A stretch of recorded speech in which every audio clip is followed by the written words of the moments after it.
La nature, quand elle s'est rencontrée à faire des animaux à sang chaud, donc soit un poulet, un chat, un être humain, c'est pareil. C'est beaucoup de protéines, c'est beaucoup de sucre, c'est beaucoup de graisse, c'est beaucoup de minéraux, et puis c'est chaud, c'est plein d'humidité. Donc c'est l'aliment parfait pour les champignons. Alors pour avoir un système immunitaire qui protège l'ensemble d'un organisme comme l'être humain, ça représenterait pratiquement une pièce de 4 par 4 avec un plafond à 2,40 m. Alors il faudra un véhicule proportionnel à la taille pour pouvoir le déplacer, donc ce serait un chemin sans fin. Alors la nature, elle a trouvé un système beaucoup plus simple. Le système immunitaire des êtres à sang chaud ne protège que le sang et les organes. Tout le reste, c'est des contrats avec des alliés. Voilà. Des contrats avec des champignons, des levures, des bactéries, un ensemble comme ça de microbes qui vont nous aider. De même que dans les intestins, c'est tout un ensemble de microbes qui vont conformer la flore intestinale. Donc ils ne sont pas à nous, ils sont pas nous, ce sont des éléments étrangers, libres, qui grâce à leur activité dans ce milieu, à nous favorisent et nous permet quelque chose. Et la nature, pour être sûr que chacun de ses alliés reste à sa place et ne perturbe pas le travail des autres, donc elle a mis tout un système, et de là donc l'équilibre acido-basique. Le sang et les organes ont un pH légèrement alcalin de 7,35. Tout le reste de l'organisme est, en règle générale, il y a des choses plus alcalines, mais en règle générale, est plus acide par palier. Voilà. Et à chaque palier d'acidité, donc, va correspondre un milieu favorable à un type particulier de microbes. Voilà. Donc ceux qui sont très très intéressants, puisqu'ils sont à l'origine d'énormément de problèmes de santé, qui ne sont pas des maladies, puisque ce sont généralement de mauvaises habitudes qui nous ont amenés à ce problème de santé, donc qui est le système immunitaire de nos muscles. Dans nos muscles, le principal du système immunitaire en dehors du système sanguin, donc dans le tissu, ce sont des levures. C'est un type de candide. Donc les candides, il y en a je crois 273 espèces répertoriées, je crois, et chacune capable de muter à des dizaines de milliers de fois de formes différentes, quoi. Donc c'est inaccabable. Elles sont à l'origine de la possibilité de la vie sur cette terre, puisqu'elles sont dans les pas très importants de mise en place donc, de l'humus. Ce sont des levures qui, en règle générale, toutes sont plus ou moins dans la dégradation et l'entretien, la dégradation sans putréfaction.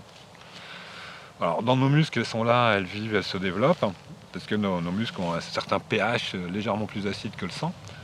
Mais dès que notre sang va rester acide un petit peu trop longtemps, donc on va rencontrer un déséquilibre dans l'équilibre acido-alcalin, et à ce moment-là, donc les spores de ces levures vont commencer à voyager.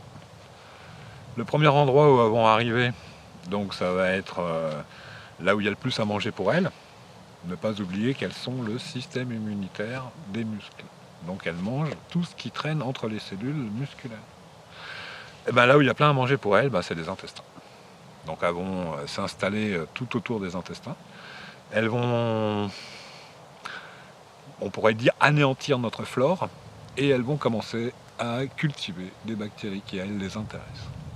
Donc c'est une phase qui est très commune, surtout dans notre monde moderne.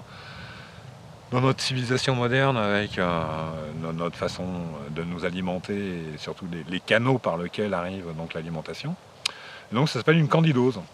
Alors candidose, tout de suite c'est quelque chose de très dangereux parce qu'on se réfère tout de suite à une candide aureus ou une candide albicans. Mais là on n'est pas du tout sur ça, on est sur d'autres types de candides qui vont pas être mortels, mais qui vont donc manger toute notre flore intestinale, puisque c'est des microbes, c'est des bactéries, c'est des levures, c'est des champignons. Donc elles mangent tout le monde, et elles vont cultiver donc des bactéries qui, elles, ont un métabolisme de transformation des aliments qui passe par des phases de fermentation. Alors dès qu'on est en candidose, on est attiré par le sucre, on est attiré par les farines blanches, on est attiré par tout ce qui fermente très vite. Et puis on gonfle légèrement après manger, et puis on pique du nez après manger. Alors piquer du nez après manger, c'est pas parce qu'on a bien mangé. C'est de l'asphyxie cérébrale, n'en déplaise aux grands mangeurs, aux bons mangeurs et aux siestards, de dormir après manger, c'est de l'asphyxie cérébrale. Ces bactéries vont produire que pratiquement tous les aliments vont passer par une phase de fermentation, Et ce qui va passer dans le torrent sanguin, au lieu d'être donc des micronutriments, ça va être des gaz de fermentation d'ammoniac, enfin, des dérivés de nitrogène, de fermentation. Voilà. Cette relation intrinsèque entre les intestins et le système sanguin, l'équilibre aussi acido-alcalin, ben, c'est la première façon, la façon la plus facile de pouvoir s'en apercevoir, de pouvoir le voir, de pouvoir même le vivre. Et puis voilà, après ça va se traduire sur d'autres. Cette même levure, elle envahit les muqueuses vaginales, elle envahit l'enveloppe de la prostate, elle envahit les articulations. Et voilà, donc à chaque fois on va lui mettre des noms, on va lui inventer comme ça des noms. C'est intraitable, ce sont des problèmes auto-immunes, puisque c'est toi contre toi, donc on ne peut pas traiter, puisqu'on te traiterait cette levure, on éliminerait la quasi-totalité de ton système immunitaire, puisque tes muscles, ça représente quand même une masse très importante de ton volume humain, de corps. Moi je dirais c'est un business tout rond. Maintenant, qu'est-ce qui déséquilibre cet équilibre acido-alcalin? Le premier facteur et qui est récurrent, c'est la digestion. La digestion, c'est le moment où le sang donc, va amener tous les éléments nécessaires à la digestion, qui sont des éléments, des molécules relativement acides, qui va amener ça à l'estomac. C'est aussi le moment où il va commencer à y avoir pas mal de toxines qui circulent dans le sang. Donc au moment de la digestion, le sang a tendance à s'acidifier. Alors, en temps normal de ce que j'ai pu étudier par là, donc il y a des mécaniques qui font que 20 minutes après la digestion, il y a un phénomène donc, de libération d'électrolytes et donc une remise en place du pH du système sanguin. Donc ça, c'est si tout va bien. Maintenant, si c'était une digestion faite dans un ordre adéquat, de façon adéquate. Maintenant, si on était en fermentation, il n'y a pas eu cette reprise. Pratiquement tous les aliments ont été détruits et les plus sensibles sont les minéraux. Donc déjà, on a un problème de reprise du pH sanguin. Donc ça accumulé au fil des jours et au fil des années, et ben ça va produire que on a des femmes ou même des toutes petites filles qui vont avoir des problèmes de flux vaginaux et puis donc des parents qui se posent beaucoup de questions, mais les questions elles sont toutes simples. Avant tout, ça a été un problème de digestion. Alors ce problème de digestion, il vient d'où? Il vient on a une mécanique qui est une mécanique dans laquelle l'estomac a une utilité, la sortie de l'estomac qu'on va appeler le duodène a une autre utilité, le premier intestin a une autre utilité, et le gros intestin a encore une utilité. Alors, ils ont chacun leur fonction, ils ont chacun leur mode de travail, et malheureusement dans notre société, on ne respecte pas ça. Voilà. Donc l'estomac c'est pour les protéines, le duodène c'est pour l'absorption des vitamines, d'une partie de l'eau, et puis l'endroit où les lipides vont rencontrer donc la bile. Ensuite, le premier intestin, qui va être donc le lieu de transformation, de préparation de l'eau pour son assimilation, des sucres, le transit des protéines, l'absorption des protéines, vraiment toute la fin du travail. Dans notre monde moderne, on a tendance à mettre du gras, des fruits, à n'importe quel moment, et surtout après avoir mangé des protéines. Donc on se retrouve avec des digestions qui ne vont pas se terminer, l'estomac en présence de sucre, d'eau, de vitamines ou d'excès de lipides, à part certaines graisses animales, mais va s'évacuer, donc va se vider. Donc si en même temps il commençait à digérer les légumes, la viande et la salade, tout part dans l'intestin sans avoir été digéré par l'estomac. Au bout de 20 ans, c'est des gastrites, c'est des ulcères, c'est toute la panoplie moderne. Et puis c'est surtout que c'est une phase digestive de fermentation de tous les repas.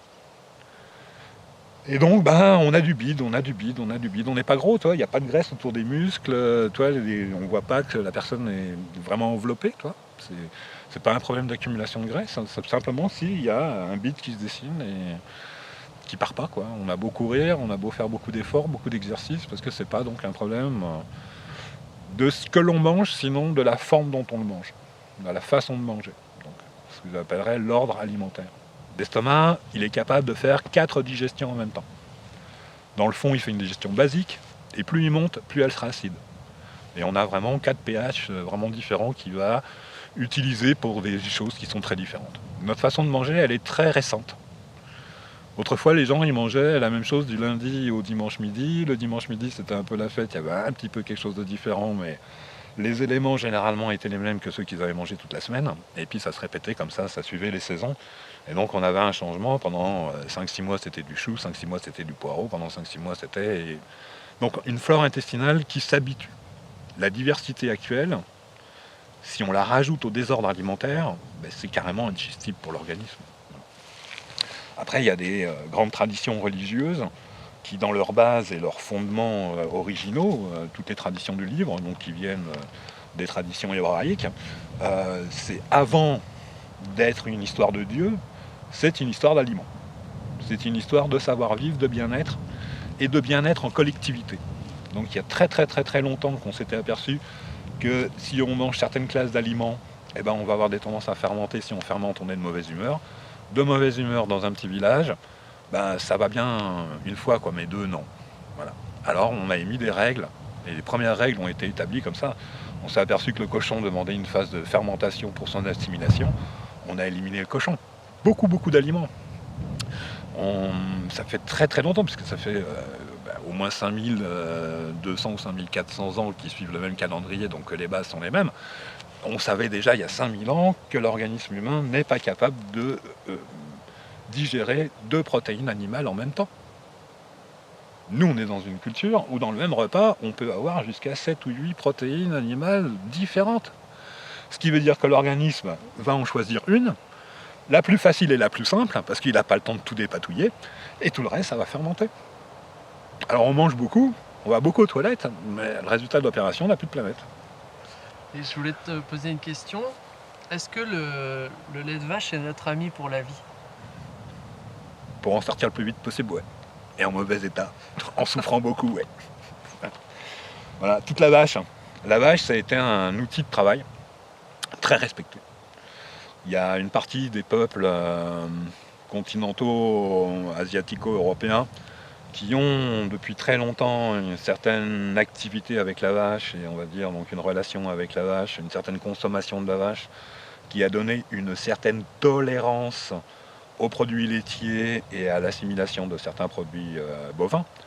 Mais c'est pas, contrairement à ce qu'on pourrait penser, culturel. Il y a quelques années, j'avais lu un rapport de gens qui se sont penchés sur ce que mangeait nos très chers Romains, de la République jusqu'à l'Empire, comme ça, donc de 500 à l'an 0.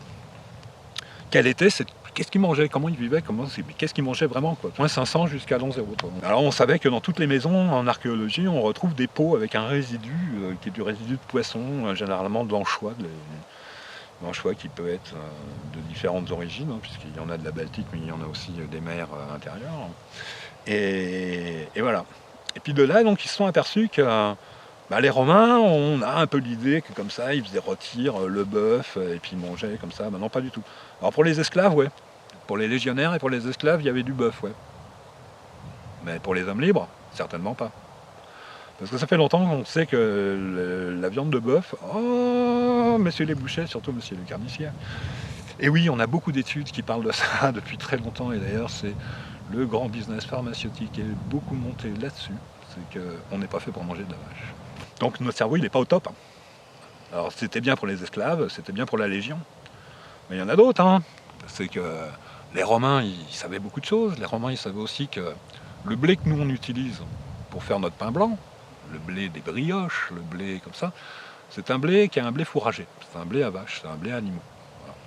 Voilà. Le blé traditionnellement utilisé dans l'alimentation humaine, c'est le blé dur.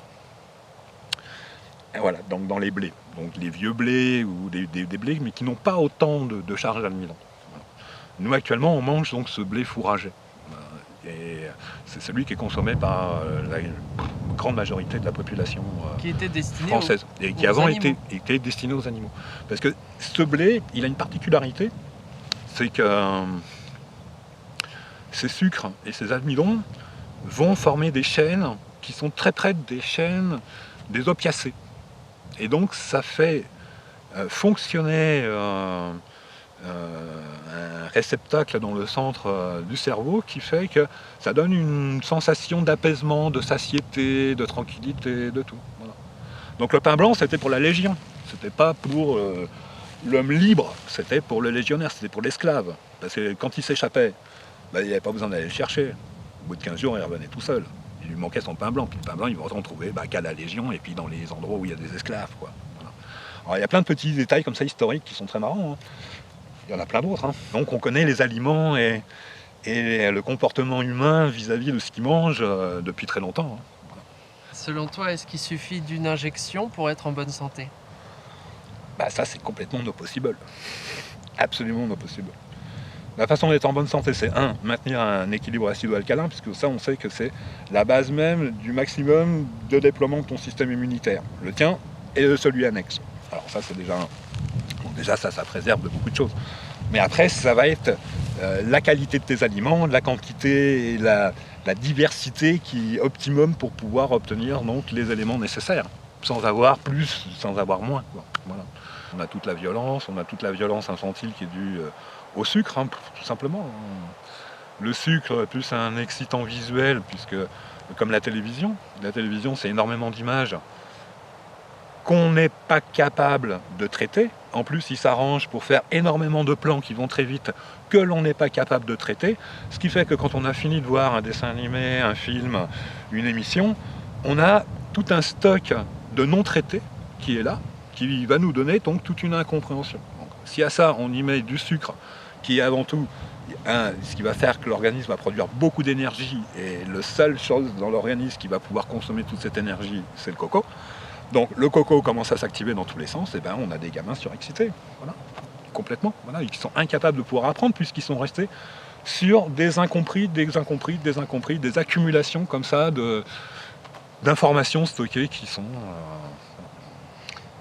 Donc la bonne santé, je pense que c'est à prendre sous plusieurs dizaines de plans, hein, puisqu'il y a aussi bien notre environnement, notre façon de manger, mais notre façon de vivre, tout plein de petits détails.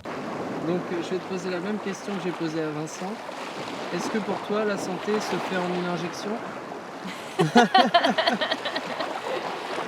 Si on pouvait t'injecter l'idée que tu es aimé et que tout pendant que tu es aimé et en capacité d'aimer, tout ira toujours bien, ouais, dans ce cas.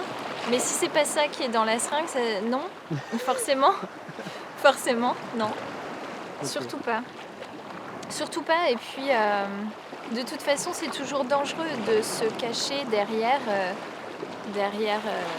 un seul type de traitement, puisque pourquoi on aurait... je reviens aux fréquences, parce que c'est avec ça que je travaille, mais tu as une fréquence unique et tu veux croire qu'il y a une solution unique à un problème. Bon, on n'est pas dans quelque chose de très rationnel, là. Ok, la science c'est censé être rationnelle, je crois pas que cette histoire d'injection ce soit rationnel du tout. En fait, toutes les médecines alternatives m'ont intéressée depuis que je suis gamine. J'étais traductrice de formation et j'ai travaillé toute jeune avec un médecin homéopathe allemand qui m'a fait traduire un certain nombre d'ouvrages. C'était assez dense, assez complexe. Après, j'ai rencontré en fait la réflexologie. Je me suis formée en réflexologie plantaire parce que j'adorais cette idée de retrouver tous les organes du corps en fait sur la plante du pied. Les huiles essentielles, ça m'accompagne depuis tout le temps. D'ailleurs, je travaille aussi avec les huiles essentielles en cabinet.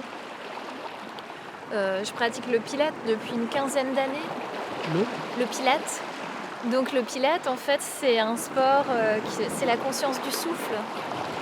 Donc, on est son souffle, hein, de toute façon. Et ce travail-là, le travail de la posture et du souffle, et de l'harmonisation du mouvement avec le souffle, c'est quelque chose qui me fascine aussi.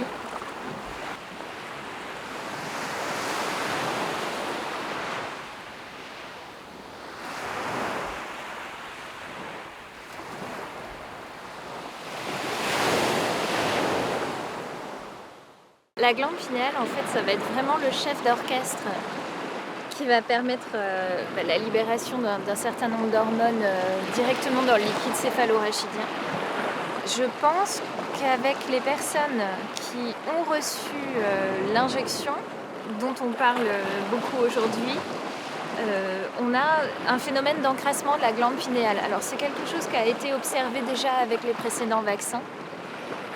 Les théories les plus probables seraient que les adjuvants qui sont mis dans les vaccins vont provoquer une calcification de cette glande pinéale. Donc elle va avoir une moindre réactivité. Et moi, ce que je constate pendant mes séances, c'est qu'il y a certaines personnes donc, qui ont reçu 2 injections qui vont non plus voir des formes et des couleurs et des choses qu'on voit habituellement pendant une séance, mais tout d'un coup un dôme ou un mur. Donc en termes de symbolique, les premières fois que j'ai entendu ça, on était vraiment... j'étais un peu sous le choc, je ne savais pas trop comment l'expliquer aux gens, d'autant que mon objectif c'était aussi de les rassurer. Avec le temps, je me suis rendu compte qu'on pouvait contourner ce problème. Parce que le but, c'est vraiment ça, c'est d'arriver à contourner le dôme ou le mur. On parvient à le faire, mais en fait, ça nécessite plus de séances qu'avant. Et pour faire passer une personne d'un état de fréquence à une autre, on est obligé de passer par des paliers. Des paliers de plus en plus doux, parce que sinon, il y a un blocage qui se fait systématiquement. L'accompagnement à la mort, on peut en parler ? Oui, on peut en parler. Alors... précisément, en fait, moi, ce que je voulais mettre en place, c'était quelque chose qui ne se fait pas trop, du moins en France. C'est cette idée de « ok, venez me voir et puis on va mourir avant de mourir ». C'était pas du tout l'idée d'accompagner les gens dans le deuil, parce que là, pour ça, je pense qu'on a vraiment des équipes en place déjà qui existent, des services très bien. Peut-être que les gens ne sont pas suffisamment informés, d'ailleurs, sur tout ce qui existe en France. Mais là, en fait, il s'agit vraiment pour les personnes de se confronter à l'idée de la mort et puis de revenir à cette donne toute simple qui est tout ce que nous aimons, nous le perdrons. Et donc on passe plusieurs séances comme ça à aborder le sujet de manière un peu frontale pour dédramatiser le sujet de la mort, pour arrêter de vouloir le planquer sous le tapis. Donc je peux recevoir dans ce cas des personnes qui sont gravement malades et qui vont devoir éventuellement faire leurs adieux dans quelques temps, comme je peux recevoir des personnes accompagnantes, comme je peux recevoir des jeunes personnes en fait qui se sont rendues compte que finalement cette angoisse de la mort elle était sous-jacente et elle les empêchait d'avoir une vie pleine de vie. Et à ce sujet, en fait, je voulais signaler aussi, parce qu'avec tout ce qui se passe en ce moment, je crois qu'on tend vers une société qui veut absolument annihiler la douleur et la souffrance, ou du moins faire croire aux gens qu'on peut les protéger de ça systématiquement. Et personnellement, je trouve ça très mortifère, parce que déjà, dire qu'on souffre aujourd'hui, c'est subversif. Avouer qu'on souffre et arrêter de faire croire que tout va bien tout le temps et de positiver à outrance et d'être bienveillant quand on n'a pas envie. Enfin, tous ces trucs un peu forcés sont hyper mortifères. De toute façon, toute souffrance qu'on va renier parce qu'on va la recouvrir par un faux positivisme, un jour ou l'autre, elle va muter comme un virus. C'est-à-dire qu'elle va s'agglomérer avec de la honte, avec de la culpabilité. Et là, ça va devenir super dur à soigner. Donc, autant en parler un bon coup. On n'a pas besoin forcément d'avoir les bons mots pour ça. On a besoin d'avoir le bon réceptacle. Et on a besoin d'avoir aussi peut-être la bonne fréquence, celle qui permet au cerveau et au corps de se mettre en mode d'auto-réparation. Donc, voilà, aborder ce sujet de la souffrance et ce sujet de la mort, j'aimerais bien que ça devienne plus tabou.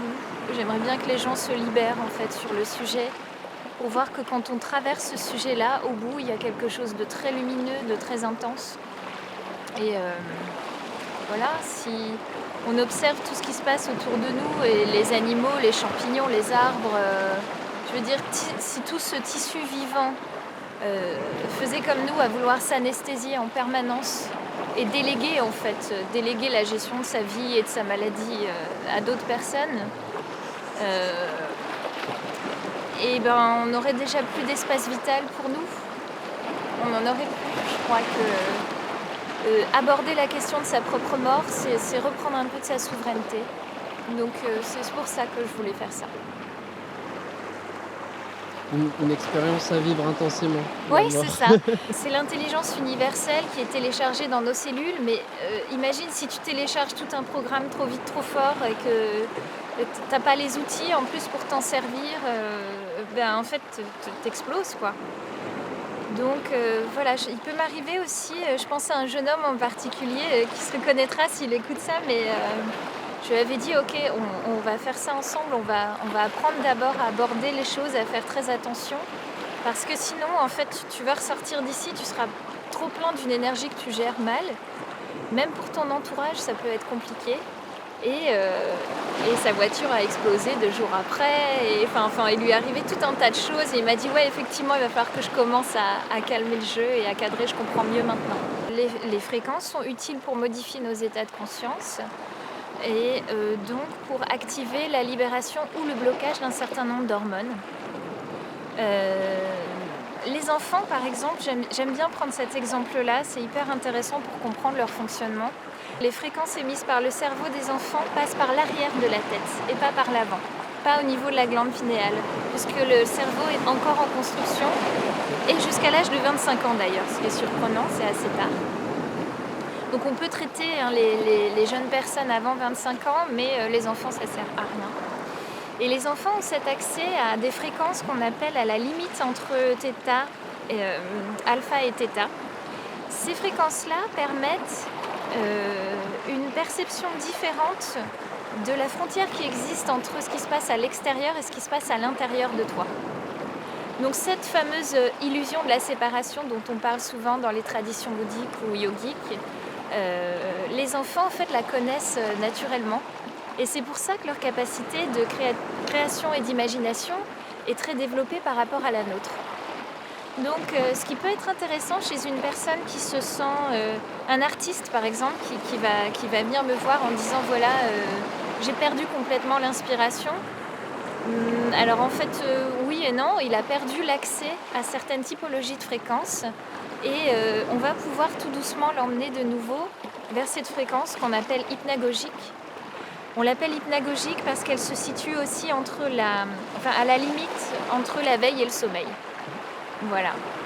Et c'est vrai que des fois, on peut reprocher à des enfants d'être un peu menteurs, par exemple, d'inventer des trucs et tout.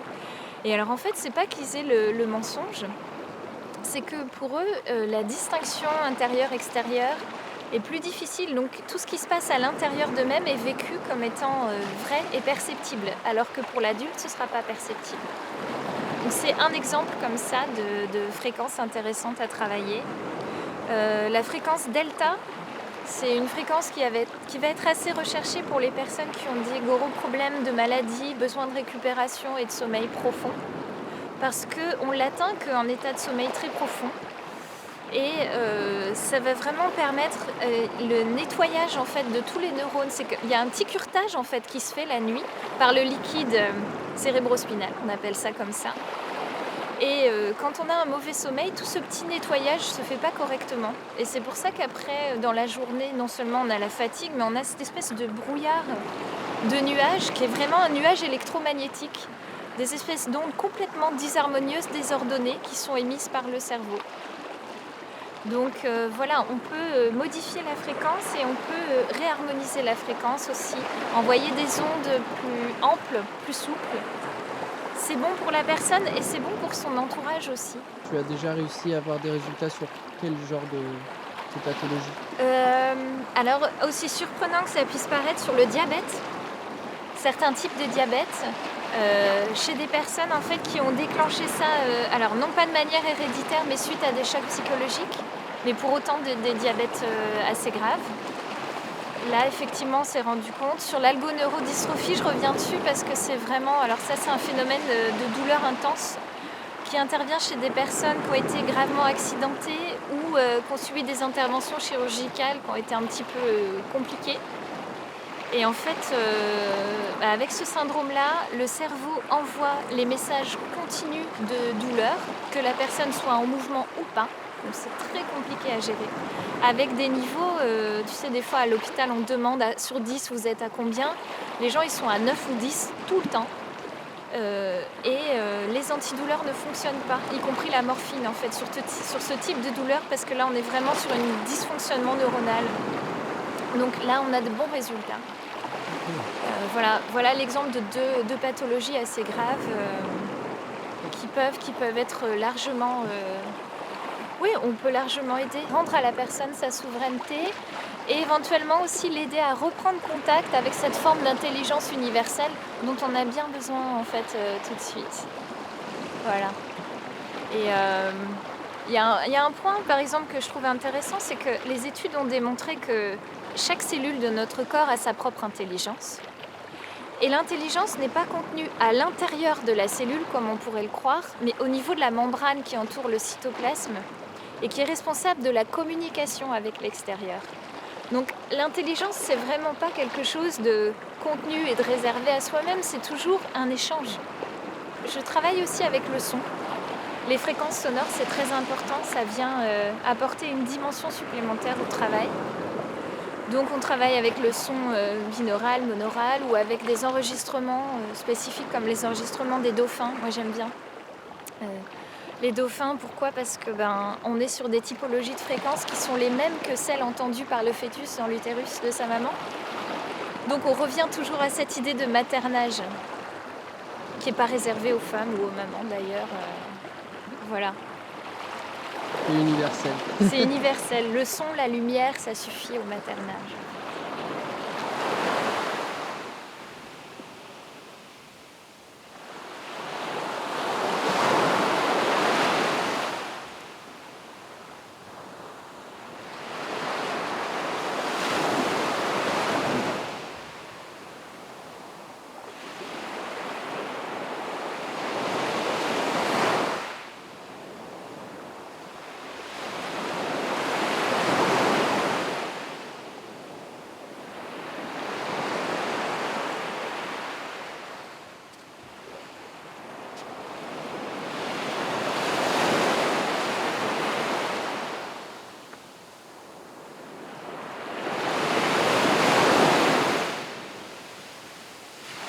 Donc ce besoin d'attention, ce besoin de douceur, ce besoin de, j'appelle ça moi le maternage, c'est quelque chose que je voulais pratiquer parce que pour moi c'est le fondement de toute médecine. Il n'y a pas de médecine s'il n'y a pas d'attention et d'amour.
someone you love.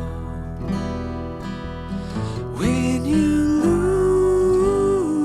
lose someone you love, my friend, it's not the end. My friend, it's not the end. It's only the beginning of something new. Only the beginning of something new. My friend, I see you cry. My friend,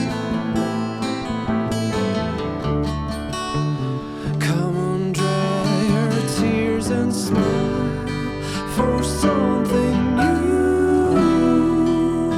Dry your tears and smile for something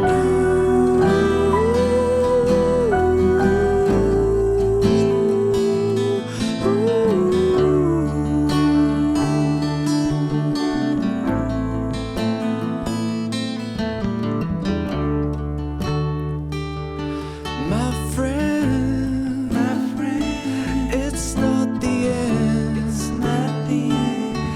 My friend, you know we can die. So come on, dry your tears and smile for something